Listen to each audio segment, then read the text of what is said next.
other thing we're going to look at is visualizing moderation effects. And this applies to more than just HLMs. It applies to straight linear regression as well, and other linear models that have moderation. But it's perfectly reasonable to think about it in terms of fixed effects in HLM. So as probably something of a review for some of you, simple slopes are one way to visualize a moderation effect. And the idea with simple slopes is that they allow us to probe how the slope of a variable of interest changes as the result of a moderator. We've actually already looked at this a little bit back in lab 2 with the ggeffects package. So here we're going to look at the same model you saw in lecture with life goal predicted by pain, which is a level 1 variable centered within cluster and with a random slope. We're also going to have the contextual effect of pain, and then we're going to have catastrophizing. And we're going to treat catastrophizing as our moderator on pain, and pain is the variable of interest.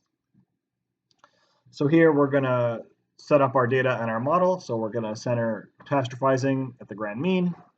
We are going to get the contextual effect of pain, and then we are going to center pain within cluster. And then fit our model here at the bottom. So we have all our variables and our random slope, and so our models fit. And so this is the way we saw how to do this earlier in the semester with the ggeffects package. So you use the ggpredict function, you call the model, and then you specify the terms. The terms are your variables. The first variable will be the variable of interest, and the second one will be the moderator. By default, ggpredict will use 0 and ±1 standard deviation for the levels of the continuous moderator. So here we have 0 and then plus and minus 0.66, which is 1 standard deviation of the moderator.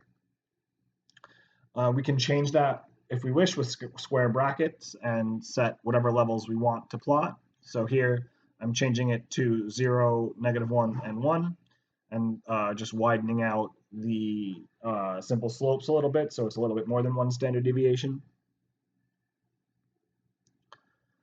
An alternative approach to this, we can make the same plots using the interactions package.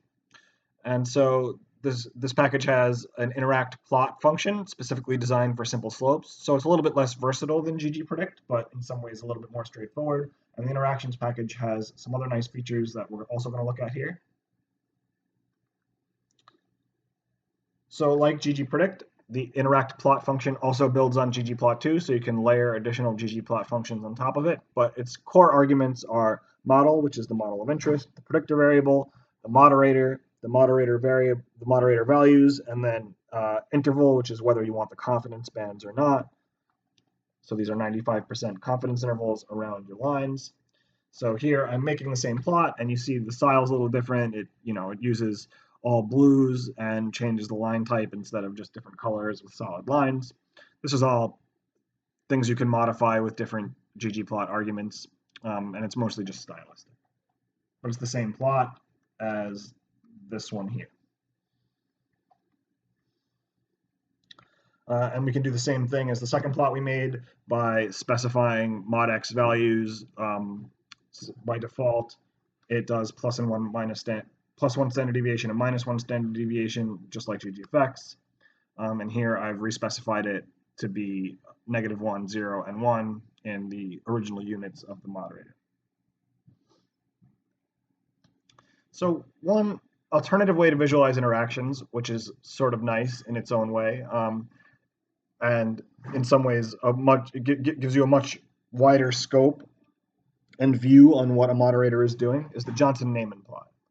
So the Johnson-Neyman plot displays the change in the slope of a focal predictor for different values of a moderator. This is also implemented in the interactions package with the sim_slopes function. You have to set the JN plot argument equals to true, and it will automatically give you the Johnson-Neyman plot. And it includes a nice 95% confidence interval that will tell you for what range of the moderator the simple slopes of the predictor are significantly different from 0. So the arguments are very similar to the interact plot function. It's the model, the predictor variable, and the moderator. You're predicting across all values of the moderator here, so you don't have to specify which values you're interested in. And then you just specify JN plot equals true. and then here I created an object called JN1, and then I'm calling the JN plot. It'll produce it automatically along with a bunch of other things if you don't name it as an object. This is just one of the things it creates. So here it's this nice plot. So you see the x-axis here. These are different values of the moderator, and the y-axis is the value of the slope of pain for different values of the moderator. And here we see this is not significantly different from 0 in that the 95% confidence interval includes 0 in this range that goes from a little below -1 to a little above +1, and then it's significantly different from 0 outside of that. And we can actually get the interval, the Johnson-Neyman interval, as it's called, which will tell us what values are significant and not significant. So here, I have the JN1 object, and I'm calling the JN1 or the JN piece of it. So this is how you get the interval, the JN interval with just this JN from your Johnson-Neyman object. And so here it tells me that the interval of -1.13 to 1.28 is where the slope is not significant. So when it's outside of this interval, then the slope is significant, p less than 0.05, and it tells us the range of observed values of our moderator variable as well. So here, that's what this is -1.13. This is 1.28, matching this interval here.